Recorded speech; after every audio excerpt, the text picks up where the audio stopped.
I have this conversation with accountants and IRS people all the time. It's like my shit is only worth something in the one moment that somebody comes in and goes, ooh, I want that. Yeah. Otherwise, if I had to sell it tomorrow, I'd take pennies for it. I mean, I see that happen all the time too. If you're forced to sell, you don't ever want to be forced to sell something. Yeah. It's just collectibles aren't very liquid.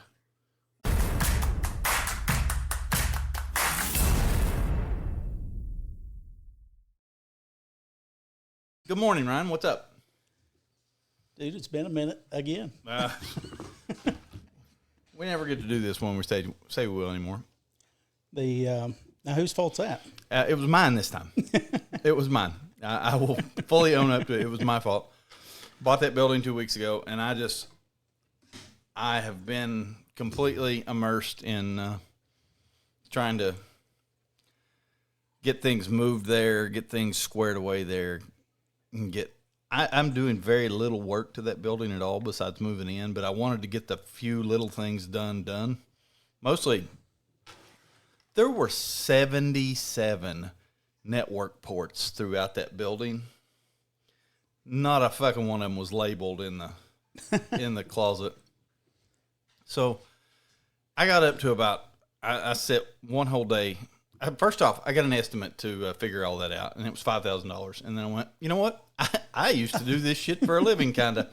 So I can figure that out. So in one day, I found about 65 of them. I buzzed out and tracked down about 65 of them. And then I went, I've got Wi-Fi everywhere. Why do I need more than 65 fucking network ports in this building? Yeah. So I have wasted not only my time, but my brain power. And so that's now done. But it was just one of those side quests that I got myself on. And it was like, oh, this has to get done. This has to get done, you know? Yep. You do that often? Never. Never. And I wanted, hopefully, next time we record one of these, it will be from a new sceneries, because I wanted to move this studio there this week. And I let time get away from me. It's been a fucking shit show trying to get things moved and keep up with convention planning and all that. And I my genius ass put billboards up all over Eastern Kentucky trying to buy comic books. So I'm getting 20 phone calls a day from idiots that have three. Yeah.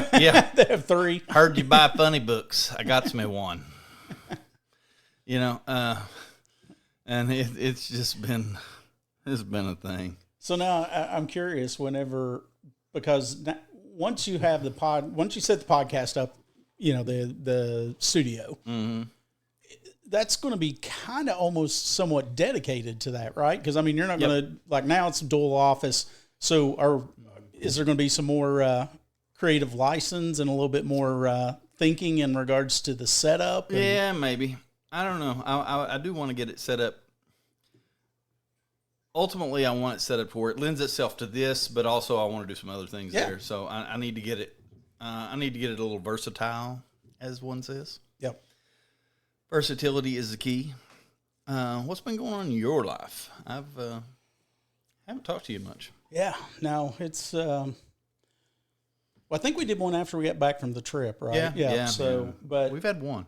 It has been It's been a little bit of a weird month, you know, as far as business-wise. It's just, you know, it's a little bit slow because of the weather and not people getting out, you know. So it's been an interesting kind of little couple months because you come out of December and the holidays, and then it usually picks up, you know, around the first or second week of January. And then, of course, we had all the weather. So, you know, we're just now kind of starting to see stuff shake loose a little bit. So business has been a little different.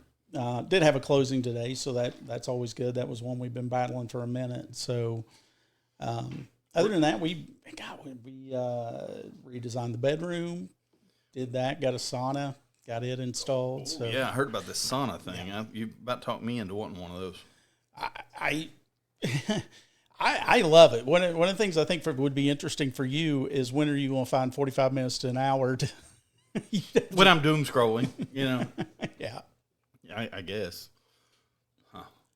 Well, just so you know, I'm eating off camera. Eating off camera? Yeah. I have the camera on you.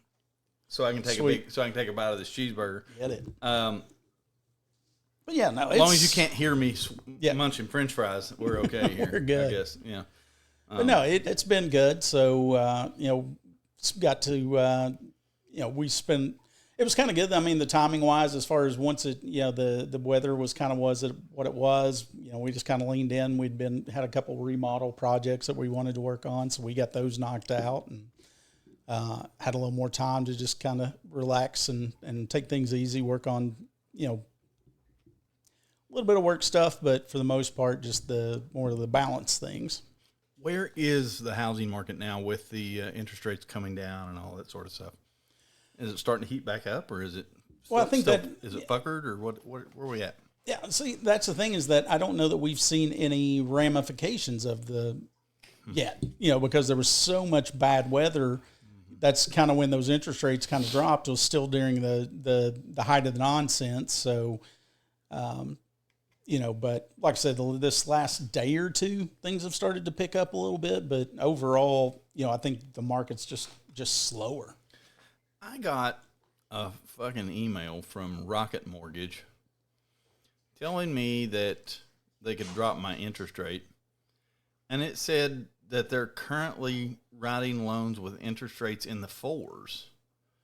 And I don't think that's possible. Like, I think that's just all bullshit. Or maybe they're writing them 4% for the first year and then... Yeah. Or some bullshit. Or if you look in the fine print that, with a $2,000, buy down. Well, yeah. I guess you can buy points on that. Yeah. I'm trying to figure out the cameras now. Nope.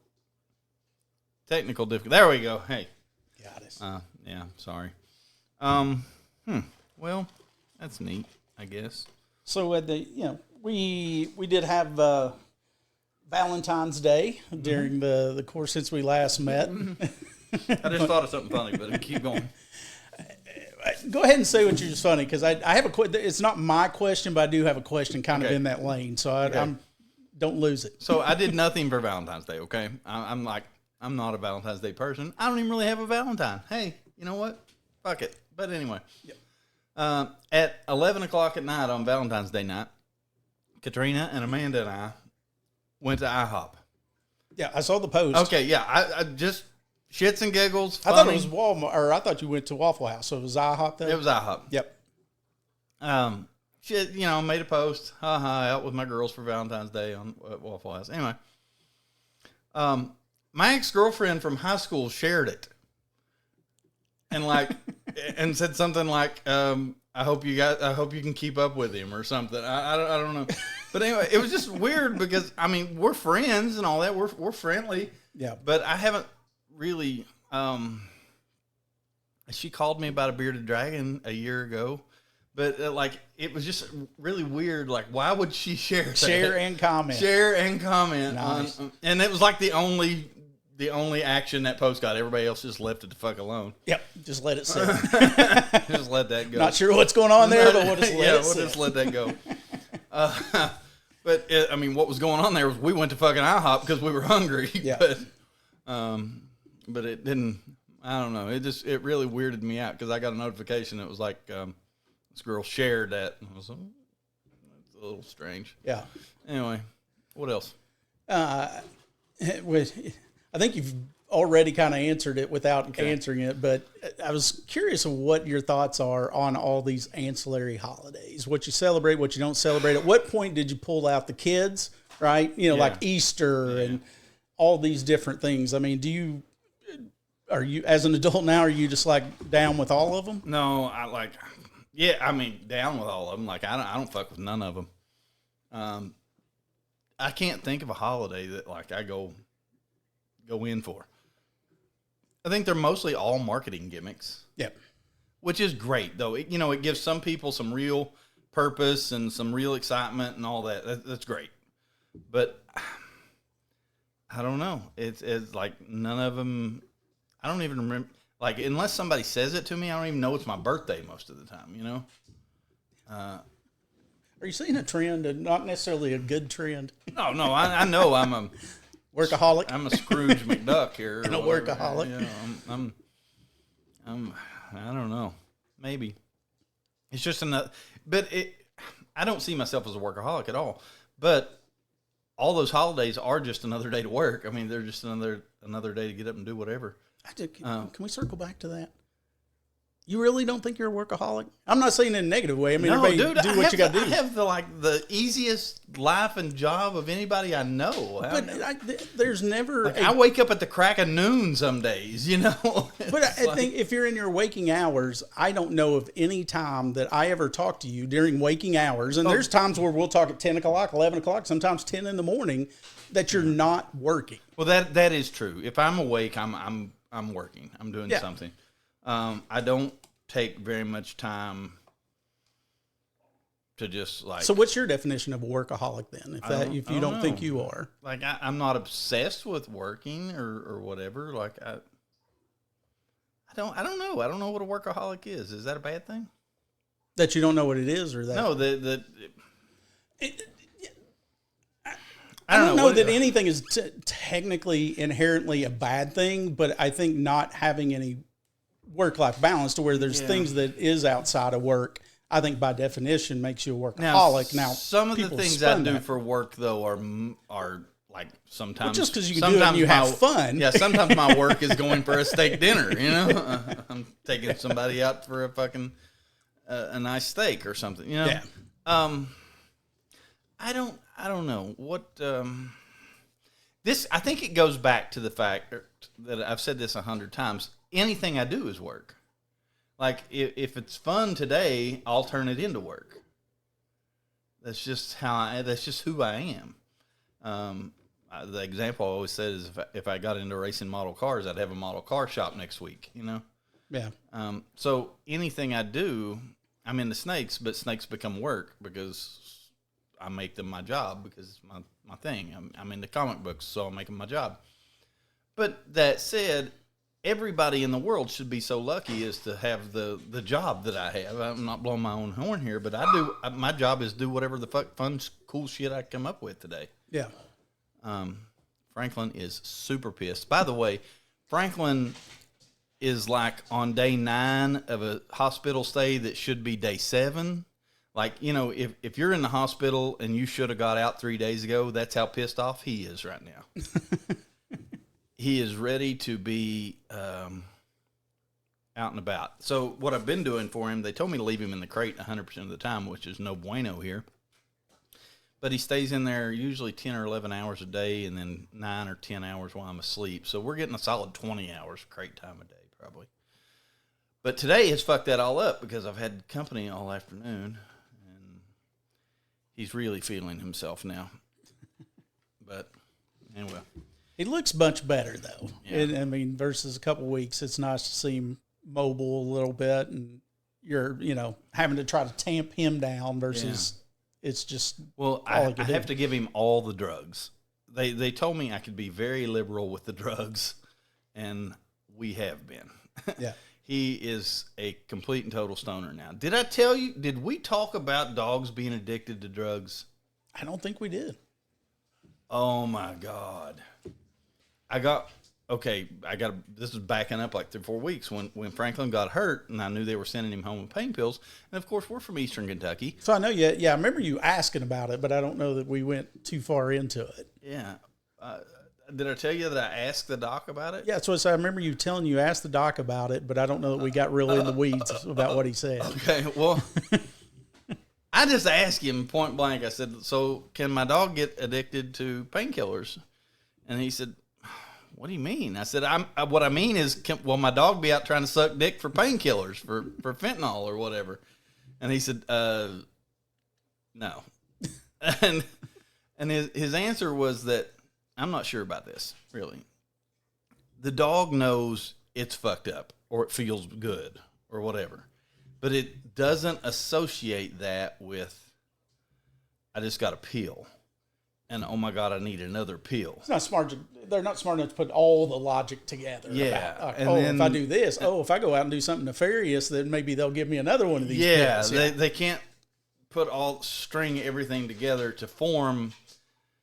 But I remember from school being taught that there was like chemical addictions and is it chemical addiction and physical addiction? Anyway, there's two different kinds of addictions, or at least they taught us that when that was their understanding of it when I was 8 years old or 10, is that there was your body could be chemically addicted to stuff, but also you could be psychologically addicted to stuff too. But the dogs can't do the brain piece of it. But in my mind, they can still do the chemical part of it. Yeah. I don't know, but it all this goes back to I stress out all the time about giving Franklin too many drugs. Yeah. And is he going to murder me in my sleep for more drugs when I have to get him off of it? Sit up and smoke a cigar. Yeah. Yeah. All right. Listen, here's what needs to happen. You need to lean into your question while I put the camera on you so I can take 3 bites of this cheeseburger while you're doing it. Yeah. So 1, 2, 3, go, Ryan. You have the floor. Sweet. Yeah. So my question this week, and I think timing's really good actually on it. So a lot of what we talk about on this podcast and in general is decisions and how decisions are kind of hard, but you make the decisions. You don't know if it's a good decision or a bad decision, those kind of things. So my question is, you've talked about, like, I don't know if I made the right decision on that. What is the easiest decision that you've ever made? And there will be follow-up to this, but what is the easiest decision you can think off the top of your head? That was an easy decision. I made it, and it was right. So, whatever it is. Here's the thing, though. Not in hindsight. I mean, you make. Wait a minute. Not in hindsight. No, I'm talking about in the moment, something relatively big, not earth-shattering, but that's the thing. I make little tiny decisions every day, and I'm really good at it. But on things like buildings and shit like that, I get analysis paralysis a lot. I will think things into oblivion. I think all my quick decisions are usually, my gut decisions are usually pretty good. We laugh, and I've said 100 times that I regret opening 2 pet stores. But like, well, I go back. And again, it doesn't have to be business. It's just a decision that you remember making really quickly and easily. Okay, we're gonna go way back. Okay, because this is the first time I ever let my mouth write a check. And we eventually somehow figured out how to cash it. But you remember back in the day that I was in the computer business. Mm-hmm. Okay, that all started because I got to go back and tell you that in 1999, I guess, yeah, what I was doing for a living was selling toys, critters, and computers at a flea market in Moorhead, Kentucky. Mm-hmm. And, computers were becoming mainstream, but we live in a, economically depressed area, Eastern Kentucky. Not everybody had a computer. So I was selling used computers, and I'd get used computers surplus from places, and we'd refurbish them and sell them in that flea market. And I was doing that for a while, and I always had trouble getting enough monitors. And I ran into a guy that said, hey, I can sell you a bunch of, I know a guy that sells monitors. Why don't you go see him? That guy's name was Bill. He was here in Ashland. I went to see Bill, and Bill sold me like 35 fucking monitors, and for like $10 a piece. And I was like, oh my God, this is the best honey hole ever. But I'm just in his house in Bellefonte, and I was like, now, so I leave there, and I'm thinking, now how in the fuck did Bill end up with 35 fucking monitors in his basement in Bellefonte, and that he can sell me for $10? So after going to see him a couple times and figuring out that he had an ongoing supply, I followed him. I come to know that he was going to get a load of monitors next day, and we staked his ass out and followed him. Anyway, turns out he was going to a place up in West Virginia and buying them. And I then, through making phone calls, got myself an appointment to go there where he was buying them. And without getting too far in the weeds, that place was a nonprofit organization that was getting government surplus computers because they had somebody that had written a grant proposal, and at the time you could get surplus equipment from the government if you had another nonprofit. The government, if the government surplus the computer, they had to first offer it to other state and local governments. Then they had to offer it to nonprofits who had qualified. And this nonprofit was getting truckloads of IRS surplus computers and monitors. So I walk in this warehouse, and this guy says, you can have anything you want. God, this story's going to get long. Back up. They would get a truckload of computers. Their job as a nonprofit was to get them in the hands of churches and senior centers and things like that.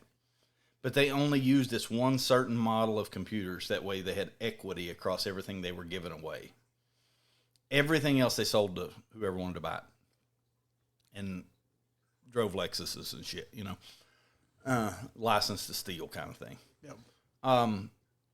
So I walk in there and the guy's like, you know, $20 a pallet for this shit. This is shit we don't need. It's all scrap computers and monitors and stuff. $20 a pallet. And my eyes are just... So it's this massive warehouse full of stuff. And I probably had negative $600 in my checking account at the time. And I'm standing there and I looked at that guy and said, how much for all of it? And he said, $20 a pallet. And I said, okay, I'll take it. And he said, oh, okay. And I think that was the quickest split-second decision that I ever made to stick my neck out for that shit. With no earthly fucking idea what I was going to do with it or how to do it. But what we did, then negotiated because I had no money, that we wouldn't count the stuff until it left the building. And it wasn't palletized, so I had to take Scotty Morgan and a few other people up there, and we put it all on pallets. And every time a pallet left the building, take 10 pallets out today, I pay them $200 or whatever. So I developed a pay-as-I-go scheme. And then we sold all of the monitors that I originally wanted. I ended up selling them to a guy in Mexico, and he spent enough money just on about 25 or 30 pallets of monitors to pay for every pallet in the building. And then that's when I employed you, Ryan, to sell the rest of that shit for me, or help me sell the rest of that shit. But Ryan was too good at it, and I had to lay him off because I couldn't keep up with his ability to sell it. I remember going into that, and it was just looked like a pallet of nonsense to me, pallets of computers. But today it would look comical. Oh, yeah. That just the size of them and everything. But, you know, at the time I remember, what the fuck? You know, this, because like you said, where it was fairly new. I mean, it wasn't brand new. I mean, we all probably had some version. I mean, I had a compact and shit like that whenever I was in school. But that was a split-second decision to, rather than buy 10 monitors off that dude, to just say, how much for everything? And that phrase has kind of been a guiding principle for me my entire life. I always say, when in doubt, buy them out. Because I don't know, I feel like that's the only way you get a really good deal. And it was very funny that I did it that day knowing I had no money to buy it. Like I did it with no safety net. And which is funny. That would you call that a safe, easy decision? Nah. And that's the first thing that your mind goes to on a safe, easy decision is remember whenever I bought this warehouse. No. I thought you wanted like a good, like a that is one that was you know, although that deal right there, that 1 second decision to buy that thing, that kept me and 2 or 3 other people employed for a year and a half or so. Yeah. It got you to the next. Yeah, because that turned into, once we cleared that warehouse full of stuff out, that turned into we were getting our own truckloads of stuff from the IRS. And then when 9/11 happened, we got shut down because the government wouldn't let out anymore. It was a data security problem to be letting computers out. But man,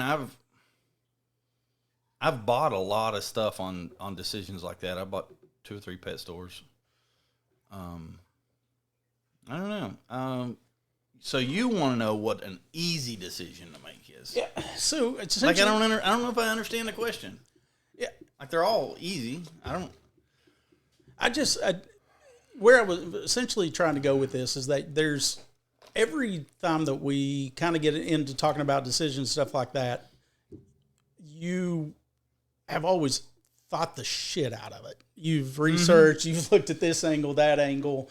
And my thinking is that, at some time that's adult me.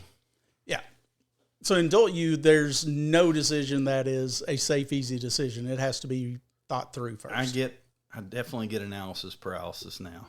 Yeah. I don't, it's so weird because like day in and day out, people will ask me things and I'm really good at making a decision and just going with it, whether it's right or wrong. And I feel like that is part of, I don't know, in the construction trades, you had to do that a lot. You had to just make a decision and go with it. And if it's wrong, we'll deal with it later. And I'm not afraid to do that most of the time. But when we're talking about buying property and things like that, I mean, that's different. Yeah. I am really big on that. I bought my bookstore with zero thought. Because I went up there to rent a building and the guy said, "Hey, would you like to buy a bookstore?" And I said, "Throw the hot dog man in." They had a hot dog man statue that I wanted really bad. So I got that thrown in with the bookstore. Essentially where I was kind of eventually trying to sculpt that into was is there something really that kind of sticks out to you that by not making what you quote unquote think is a safe decision, right? So those are the decisions you make every day. Boom, boom, boom. You can call the safe decisions. Yep. Has there ever been a situation to where you looked back and you go, God, if I'd have just actually approached that as a safe decision instead of overthinking it, then I may be farther down the line than what I am now? The building that we that was being auctioned. Yeah, you remember that the roofing building? I should have just. I let that real estate contract scare me to death. I let contracts scare me a lot. That one was, I will be in all honesty, that one surprised me because I felt like with everything that we had talked about, and it wasn't like, it was like, oh shit, I see this building. And a week later, you're like, I got to make a decision. It was there was months of kind of discussing and thinking and looking. And then. Well, in that deal, they tell you have to pay cash, but you're not allowed to make an offer that's contingent in financing. Well, I knew I could get it financed, but I didn't want to sign a thing that said it wasn't contingent, Well, yeah, because I mean, you're paying cash, so you own it. If you can't go refinance or get some money on it, that's on you. I told somebody else about that deal, and he said, "We should have just said okay, and then got the bank to do it and whatever." Yeah, I was like, well, I don't know, and contracts. I think because I do so many of them with the convention. And the convention industry treats contracts like they're stupid. Like most of them are not worth the paper they're written on. But I put a lot of thought into them. And like I was doing a deal with a celebrity the other day that sent me like a 22-page contract that looked like my 12-year-old niece had fucking written it. I mean, it was horrible. So I sent it to our attorney and we massaged it, and then they wouldn't agree to it. Once it was a well-written contract, they wouldn't agree to it. Even though I didn't change any of the material terms of it, I just made it enforceable. Yeah. That's it's funny you say that because I was just having a conversation today. I'm not going to say who it is, but it was with a local business leader, and some people had left his company and essentially started the exact same company, almost down to the blueprint. I mean, like programs, everything. It looks exactly the same from the outside looking in. And they did it right in the backyard, and my thought was like, one of the questions I asked him, I was like, well, why would you not have a non-compete? And he's like, I have a non-compete. But when it comes down to it, it costs more to enforce them. To enforce it. So he's like, it's not necessarily even worth, the paper that it's written on. All that shit's good for is to make somebody think they can't do it. Yeah. Speaking of, did you really, it's gone now, and I knew it would be. But did you realize that 2 years ago, somebody opened a comic book store in my back parking lot and painted it the same color as my building? No. You didn't know that? How did you not tell me that? So my building on 16th Street is bright blue. It's got all my signage. It is a very on it. distinct. It's a very distinct building. Blue. Yeah. Well, if you notice, next time you go through there on 17th Street, which is literally in my back parking lot, there is another little bright blue building that somebody 2 years ago opened a comic book shop in, and he was a customer of mine. And I don't know if I did something to make him mad or if he just thought that was the logical place. Well, I bet comic book people come to this parking lot. Oh, it's brilliant. Yeah. Let me paint and do everything. So he by God put her in there, and it absolutely matches mine. And anyway. He didn't survive? No, it didn't survive. Every comic book he had, he'd bought from me. So it's like, I don't know what your business model was there, bub. Buy it from you, then mark it up. Yeah, I guess. Well, shit. What else? I'm proud. I have a question, by the way. Hell yeah, man. Like one that I put some thought into. Okay. I even talked about it with my girlfriend, ChatGPT. Sweet. Did she like it? Did she approve? She massaged it for me a little bit, but it was an idea that I was just thinking about today. Now, you know the cool thing about ChatGPT, right, is What? that you can go in and say, hey, research Two Guys, Two Questions podcast. Really? Kind of the tone and the feel of that podcast and the kind of questions to ask. I'm Jarrod. Help me. I did not know that. Oh, yeah. Yeah. I use AI All like your my cool-ass dad Christmas uses. gifts and your stuff was from using some of that stuff. Yeah. I use AI like my dad uses Google. Yep. Yeah, like my dad will go to Google, open a browser window, come up to Google and type www. whatever cars.com in the Google search instead of in the address bar. And that infuriates me. It absolutely fucking infuriates So you're just doing the dad version of that. Yeah, that's what I do with ChatGPT. ChatGPT. How often do you find it lying to you? Or do you fact check it a lot? I have not necessarily used it for like research to where that would be really important. Well, I do pretty often ask it questions that like, because I try not to use it like Google. Yeah, I do ask it questions. Like I asked it the other day what the dosage for a medication for a snake was, and it very confidently told me all the shit, but it was wrong. I was wrong. It was wrong. It was just wrong. Yeah. And man, it's really good at convincing you that it knows. Yeah. And so you got to. I've put a lot of parameters on mine. So whenever I went through and kind of built out what I wanted it to be, I was like, listen, I don't want the bullshit. Flower me if you want to flower me. But I said, I'm going to call you on it from time. And there's been a couple different times where it'll say something. And I'm like, really, that's not it. Can you? And maybe, and I'll talk to it like that. Yeah. And he goes, oh, my bad. You got me. Yeah, it definitely knows it's talking to me now. It uses some of my own phrases back to me. What I don't know... I told you about Trent's calling him bruh. Yeah. What I don't know, can you set, like, forever... Like, because I have 100 chat windows with it, right? Yep. Can you set, like, forever parameters? Yeah, I think you can Or do you have to set them in every chat window? I think you can go into the back end of it and really kind of build out who you are, what kind of responses you want for it to give, and then you can fine tune it for that specific chat, is what I believe. Yeah.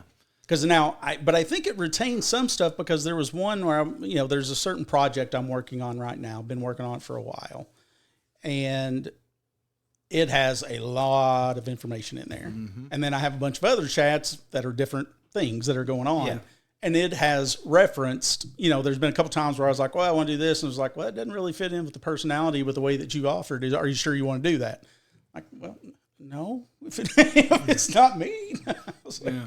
Or sometimes it may be like, yeah, I'm going a different direction with this. So. Okay. I got this idea. First off, I got to tell you this story before I ask you this question. I think that over the course of the last couple of years, a few times I've dealt with a gentleman down in London, Kentucky, who had one of the biggest comic collections I've ever seen, and a toy collection and all this stuff. And I've been down there and in his building a few times, shot some videos, made a TikTok, showed all that stuff off. I think I can say this out loud now. His name was Lee. Lee was not in good health the day I met him, and that was probably back in 2020. He was in, what's it called? Not chronic heart failure. What's it called? Anyway, some sort of heart failure. Yep. He would always tell you he was dying. Yeah, I'm dying. But he was always up walking around, being a contrary old man. And I went down there the first time, and I spent like $60,000 with him buying his comic book collection once. Then I went back and made him an offer on, he had a building full of toys. And I offered him, I normally wouldn't say these numbers, but I'm going to go ahead and say it. I offered him $94,000 for the contents of his barn, his toys. He told me no, and that was peak COVID. That's like when things were at they're collectibles as were get. Good as they were ever going to get, Yep. and I needed the shit. And he told me no, and at the time I was upset because I thought that was a real fair offer, and I left there and said he's never going to get a better offer. Anyway, fast forward, he calls me a year later or something and says, "Hey, come back down. I've lost my legs to diabetes." And I said, "Lee, there's no point in me coming back down." He said, "Yeah, come down. I need to sell you some stuff." And I said, I don't want to come down. We couldn't make a deal when you were healthy. I don't want to come down and try to make a deal with you now that you're on the rocks, Yeah. And I said, "But I will come down and see you." So I went, me and Jackson, my son, and a friend of mine, Tyler, went down and just visited him for half a day and didn't buy a damn thing, didn't even try to buy anything. But anyway, he tried to call me. Let's see, I got to back up. No, I don't. Another month goes by or so. He calls and he says, "I'm having some trouble with my landlord on my building.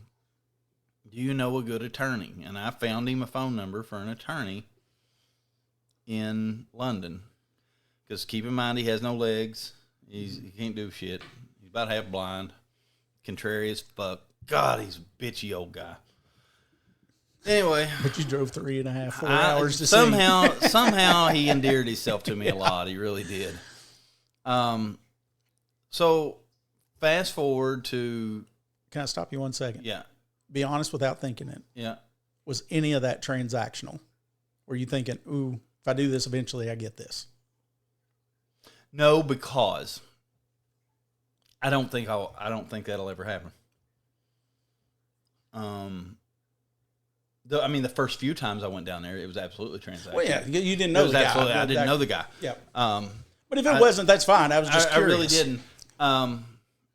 So I found out 6 months ago that he set himself on fire. What? Because he was smoking in his bed. Keep in mind, he has no legs. He can't really see. He's smoking in his bed with oxygen. Sets himself on fire. He's in the hospital. I called him 2-3 times while he's in the hospital just to check on him. And then 3 weeks ago, out of the blue, I get a phone call from him. And I answered it. I said, "Hey, Lee, what's up?" And he said, "I'm dying." And I said, "Lee, you've been dying since the day I met you. Quit being dramatic, damn it." And he said, "No, I need you to come down here because I'm dying." And I said, "All right, well, I don't know why you want me to come down here. Because, again, you don't have anything we can make a deal on." I said, "What'd you ever do with your building?" And what he said to me was, he said exactly, "That building, I don't want to talk about that. It's a thing that happened, and Jesus will deal with it." And I said, "Okay." And he said, "Come down here. I want to sell you some stuff out of the house."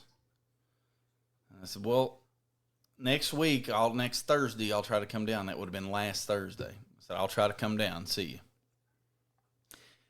And I think that was about the time Franklin was fucked up or something. Anyway, I ended up having to cancel that trip, and I didn't go see him. In the meantime, I found out that he got evicted from that building, and the owner got a judgment that said everything in it, if Lee didn't get it out of there, that everything in it became his property. Yeah. And the owner of the building gave everything in it to the new tenant to get rid of it. Keep in mind, this is a side story. Keep in mind, I looked this guy up that owns the building. You know what his job is? You know what he does for a living? He's a business evaluation expert. And he gave away $94,000 worth of fucking bullshit because he wasn't smart enough to go, this shit's probably worth money. So I reached out to the guy that's renting the building. He's selling it on eBay. He doesn't want to even talk to me about selling me any of it. But, so I got a phone call 2 nights ago. Lee died. I'm not real sure how I feel about it. I'm really upset with myself that I canceled the trip.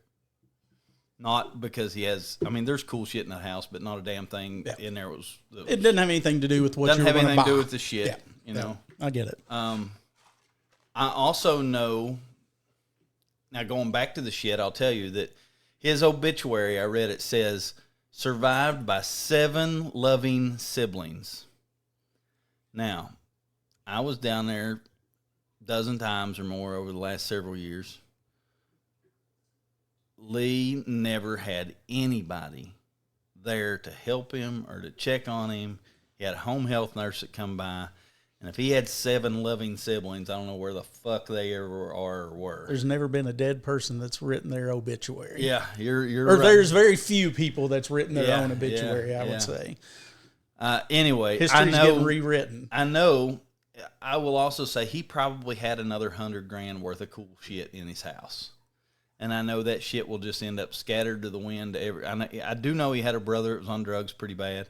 That shit will just end up scattered to the wind and nothing. And I do sort of, in hindsight, I sort of regret that now it's going to be just fucking out there and nobody's going to get it and do anything with it probably except the landfill or whatever. But morally, I don't think I can get myself in the middle of it, really. I don't know.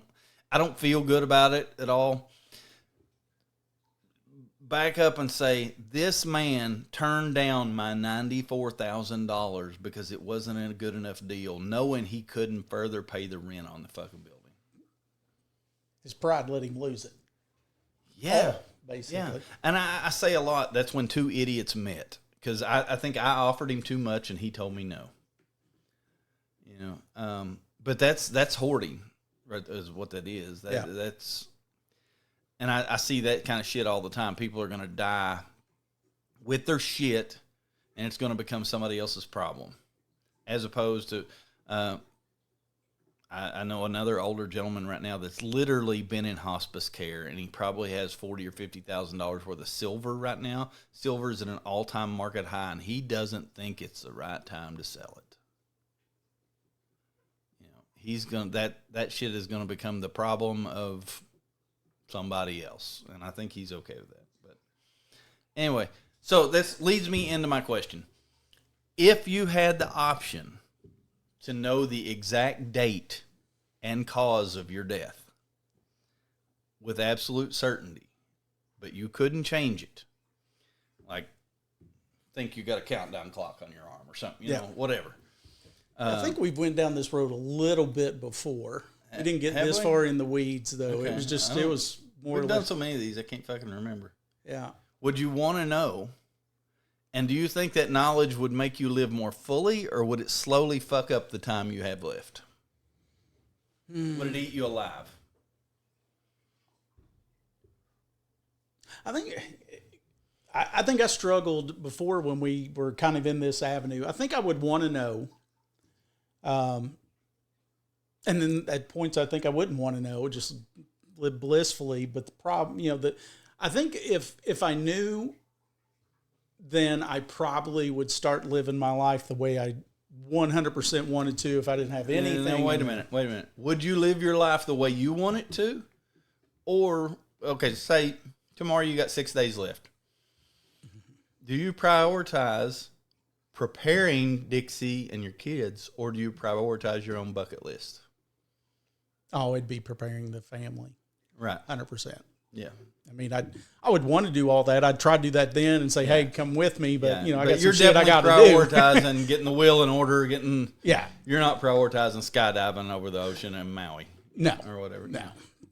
It's, no, it would probably, it would be getting things set up for them and then trying to, I mean, shit, if it's that short of notice, then you're just like, okay, I got to spend I got to do every little second here. If I got 25 years and I know, okay, whenever I'm 81, 65, or 72, whatever that is, then probably what I'm going to do is I'm going to freaking live my life, try to be as good and have the faith, and then, that last year or so, really fucking live it up and enjoy it with them. Well, I'll tell you, Lee knew within 14 days. I mean, he was pretty spot on his last time I talked to him. Well, yeah, but he'd been telling you that he'd for been 5 telling years, me that for, so. I guess even a blind dog finds a bone every once in a while. It's kind of like a clock is right twice a day, no matter what. Yeah, we're all dying. You just got to figure out when. I don't know. I see so many people that. So this prompts a question. Okay. And I'm trying to think of the right way to ask it because I don't.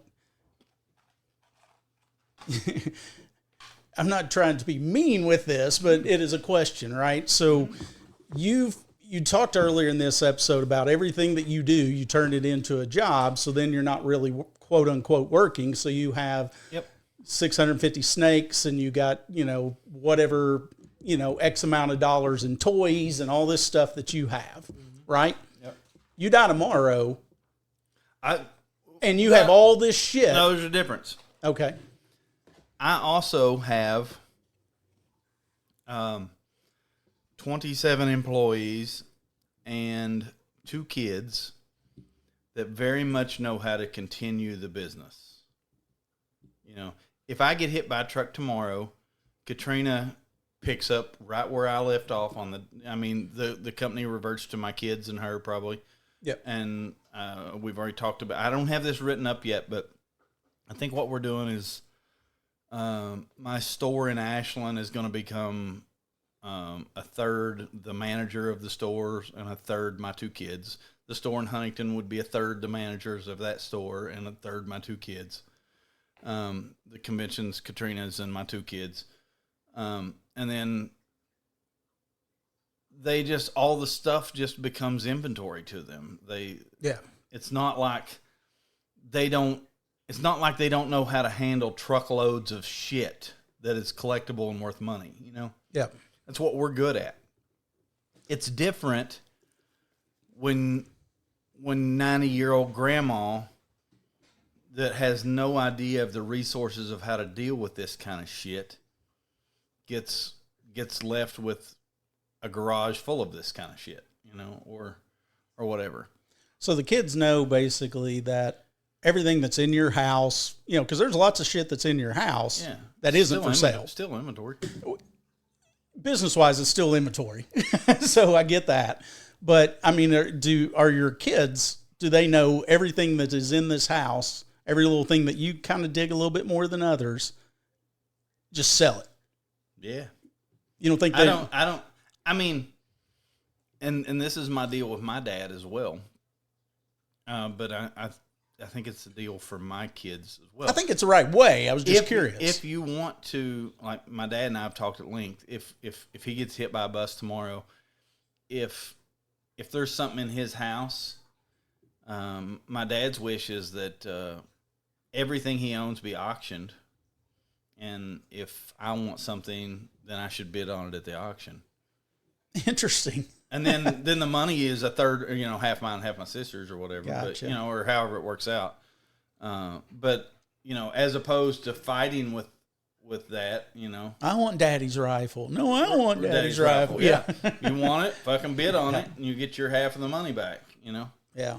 or whatever. And that's the absolute most fair way to handle that shit. Let somebody, if somebody wants that fucking My Pet Monster back there, let somebody slap a price tag on it, put it in a store, and let them fucking buy it. But what if daughter A wants it really bad because they have some irrational emotional attachment, because daddy liked it. Hopefully B doesn't, and then they get beat out at an auction. Should have been more prepared. I guess. I mean, I get the idea and the literally, concept. I don't know. Yeah. Stuff is just stuff to me. Like I definitely have stuff. The stuff that is sentimental to me is in my safe at work, but it's like family photos and shit like that. Yep. That's the stuff that is hard to deal with. Although I've seen through my grandmother dying and all that. That's the stuff that nobody wants. Yeah. Except my dumb ass. I don't know, I'm a weirdo. I'm a sap when it comes to pictures and newspaper clippings and bullshit like that. But I think, and that's going to become even less and less, because I'm thinking there's, part of what we did whenever we went and we redesigned our bedroom is that we took a lot of pictures from, where we traveled, and then we got this cool little piece where we had pictures of our eyes, the actual eyes that's turned into art. So we've created this whole little cool collage on our wall that has these different things that I'm thinking that whenever, someday, something happens to my parents, and if they had something like that, I would think it's cool. Mm-hmm. The reality to me is that I know my kids won't give two shits about that cool little eye thing that's up there hanging. So, dude, I see it every day, man. They're not going to want any of those pictures. I'm like, well, shit, Dad, I got them all on digital. They're all on Facebook. I can go get them. Why do I need to have it in a frame? Yep. I see it every day, man. People die with stuff that is super important to them, and they think is, especially monetarily, they think my comic collection is worth $220,000. Well, the day they die, somebody will sell that to the first person that shows them $10,000 cash. Well, because they don't know it's worth 220. The thing is, quite honestly, it's usually not. Yes. It's usually, you can't, if it's your collection and you're into that thing, you can't look at it objectively enough to know what it's No, and you're really thinking worth. You're leaving your kids this big, huge settlement, and then in reality, it's, a fourth of it or whatever, and then they get a tenth of it because somebody's going to violate them. I'll never forget, this is probably 2005 or 6. One winter, I sat and built a run of X-Men comics and a run of Spider-Man comics, and I said, okay, well, the X-Men's are Jaren's, my oldest son, and the Spider-Man's are Jackson's, my youngest son. I thought I'm putting those up for them for savings or, whatever. Anyway, I'm proud of what I've done. I've talked to my dad about it, and I told him, and he said, are you fucking stupid? What? He said, you're pretty much living paycheck to paycheck, right? Well, yeah, kind of. He said, sell that shit now. Make your kids' life better now. Yeah. You got plenty of time to get ahead later, but make their life better today, and then worry about the rest down the road. And it really fucked me up for a minute because I was proud of it and I'd done something, but I did. I sold that shit. And I used that money to flip and make other deals and get ahead a little bit. And that was a mindset change for me a little bit. Now I don't, I have all kinds of shit sitting around here that I think I'll sell that later in life. But it's not purposefully that I think it's going to go up in value or it's a savings account. It's just that maybe I'll sell that on a rainy day or whatever. Yeah. Or I'll sell that when I get to it. I'm going to buy another building. Yeah, it becomes a lot of a compounding problem because you buy a big collection, you sell enough to pay for it, and the rest of it just kind of gets set to the side, and you buy something else tomorrow, and then it gets set. It's like any hoarding problem. Yeah. The difference in my stuff and a hoard is most of my stuff is pretty cool. So can't be a hoard if it's cool shit. And also, my hoard is inventory. I'm not emotionally attached to it. Yeah. I'll sell it all tomorrow, or I'll burn this fucking house down. And take What's the likelihood that stuff is going to sell? I mean, how much are you truly doing a good dent in that?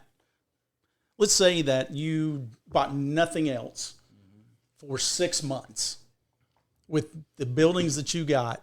How much of that during that 6 months of selling your current inventory and not adding to it would be gone? Well, what happens is the low-hanging fruit disappears. Well, yeah, because for every collection you buy, there's 10 really good things, and then there's 10, and that's 10, my very 000. point. Yeah. So I mean, how much of that? Because if you bought it today, the low-hanging fruit's gone within a week or two. Yeah. Most, Yeah. right? Right. You're left with everything else. Yeah. So you quit buying stuff today.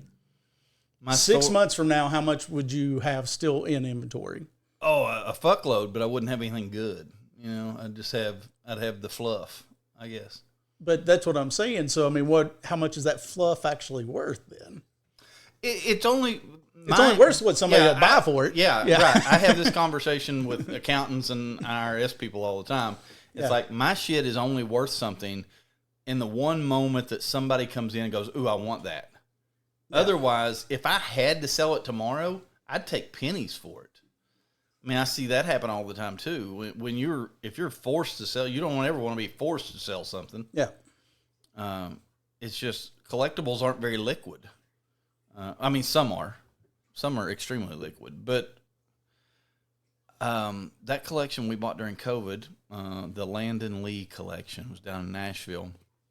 It's probably 50 or 60,000 autographed horror items and NASCAR items. But the horror stuff, I still have. I've been selling that shit since 2020, and I still find stuff all the time and go, "Holy shit, this is $2,000. Where'd this come from?" Oh, it came out of Landon Lee's house. But it's like that is the exception, not the rule. Yeah. I don't know. I think in 6 months, my stores would be their sales would really drop off. Well, I guess a prime example, I send comic books to Dallas on consignment at mycomicshop.com. And I've got about $100,000 worth of inventory sitting in their system. And I take books down there twice a year. And I'll take books down there, and when I drop off books, it'll get my inventory level up to about $150,000 worth of inventory. And it will start selling very well.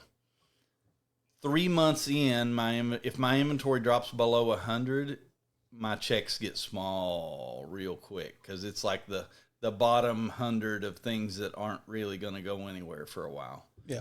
I just dropped off, so my checks should start picking up again. But it takes about 6 months for stuff to really get to where the good shit's gone. Somebody's really going to struggle with selling all my shit. That I guess, and that's kind of where I was heading with that. That if you get a hit by a bus tomorrow, it only works if they keep going. Yeah. They have to keep the business rolling. Somebody has to keep buying. Somebody has to keep. I mean, in that instance, I've built them an empire. An empire. I've built them a thing they can just keep. My two boys, if they play their cards right, can just kick back and draw paychecks from the business, and hopefully they can figure out how to be the buyer. I was going to say, because if Jackson's probably a better buyer than me, except he pays too much. Jackson doesn't like to negotiate, so sometimes he'll pass on things. Like somebody will say, "Hey, would you like to buy this Dr. Pepper?" And he'll say, "Yes, I would like that." And I'll say, "Well, I only want $12 for it." He won't offer him 4, or he won't offer him 11. He'll just say, "Nah, I better not." There's some power in that, though. There is, but at the same time, he didn't get to buy the Dr. Pepper, But he's also 20, right? Yeah, he's 20. So he's got a lot to learn. Yeah. And he also, this is awful to say it this way, but he thinks the people that are selling him stuff, number one, care what they're getting. Most of his, like, he has a vintage clothing store. Most of the people that walk into his store are literally going to hand him their shit and take whatever offer he gives them, because they want it out of their fucking life. Yeah. He's a consignment shop, basically. Yeah. But he firmly believes that they're in tune with what's, like, he really believes, and it, to his credit, I guess, he has to, morally, he thinks he has to pay very fair for everything. Yeah. And I try to tell him all the time. I said, man, crackheads will take whatever you offer them, you know? Yep. Because I got to be honest, that's the bulk of what he gets is fucking crackheads in there selling him shit. They just need the next fix. Yep. The only thing I've seen more crackheads in than the vintage clothing business is the pet business. You all got the stranglehold on that in the area. Yep. Yeah. Anyway, my business is only worth anything to my kids if they keep it going. There you go, kids. I hope you're listening to this. And the good thing is, I think there's a good enough support system between Amanda and Katrina and Lucas that they would keep it going. I think because they all need jobs.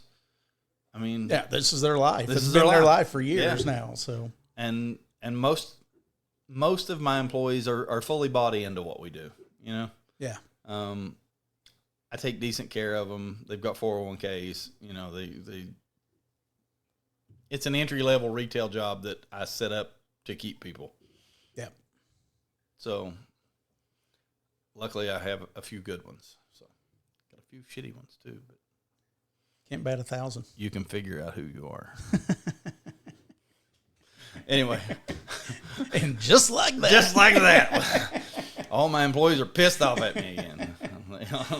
I think the funny thing the is, shoe is fits, that lace that bitch up. Human nature is going to allow you to go one of two ways on that. I mean, just the way people are wired, you're going to think one of two things. All 20, 25 people, how many ever you have employed, are either going to think, that's not me. Yep.